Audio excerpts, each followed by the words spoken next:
Assalamualaikum warahmatullahi wabarakatuh. Hello everyone, my name is Bilqis Afifatus Zahroh. I come from Jakarta and I'm from UIN Syarif Hidayatullah. Here I want to tell you about the development of modern Arabic language in syntax and semantic perspectives. Arabic is no longer impressed by the general public. The language, which is known as the oldest language in the world, is estimated to have entered Indonesia in the 8th century along with the entry of Islam brought by Gujarat Bedouin Arab traders in Samudera Pasai or other parts of the archipelago. It is said so because Arabic has always been closely associated with Islam. Arabic is not always interpreted in religious motives. Arabic also brings major change to the contribution of science, technology, and other civilizations. In the increase in Arabic speakers in the world in 1973, Arabic was officially made an international language other than English. Until now, Arabic is one of the majority language in the world which is spoken by more than 200 million people and is used by approximately 20 countries. The problem of meaning, including its development, is a field of study.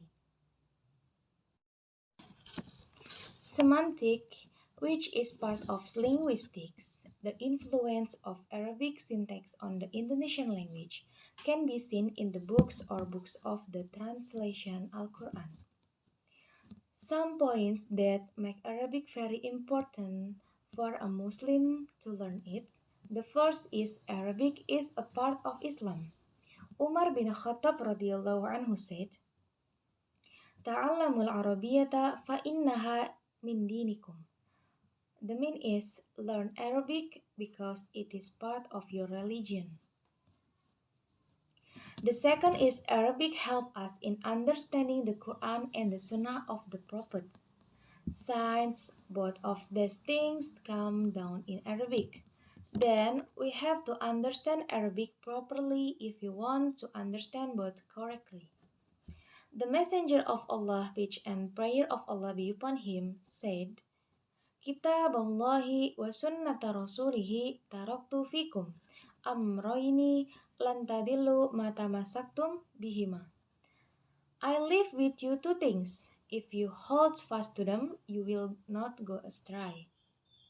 Namely, the book of Allah and my sunnah. The third is Arabic influence moral development.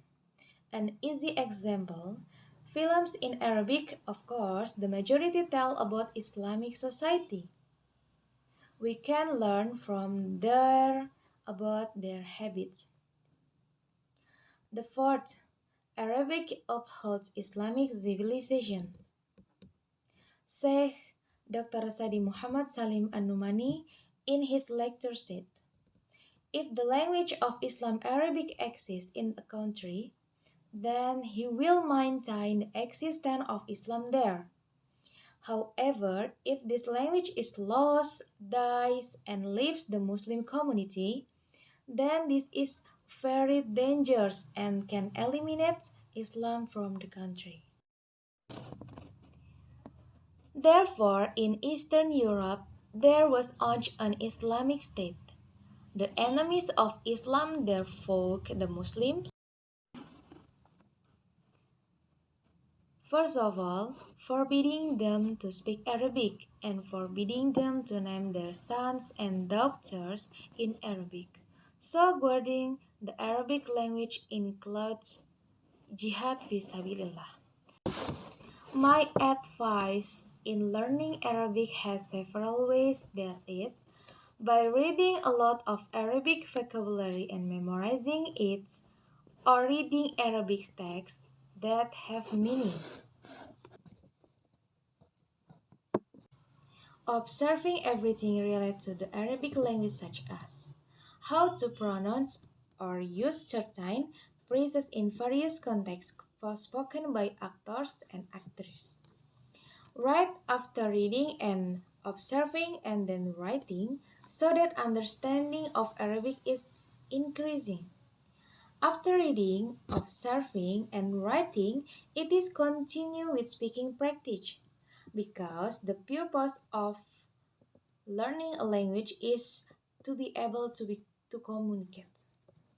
The last is make small notes either on the phone or in your small notebook. That way we can master Arabic well and perfectly. Thank you. Wassalamualaikum warahmatullahi wabarakatuh.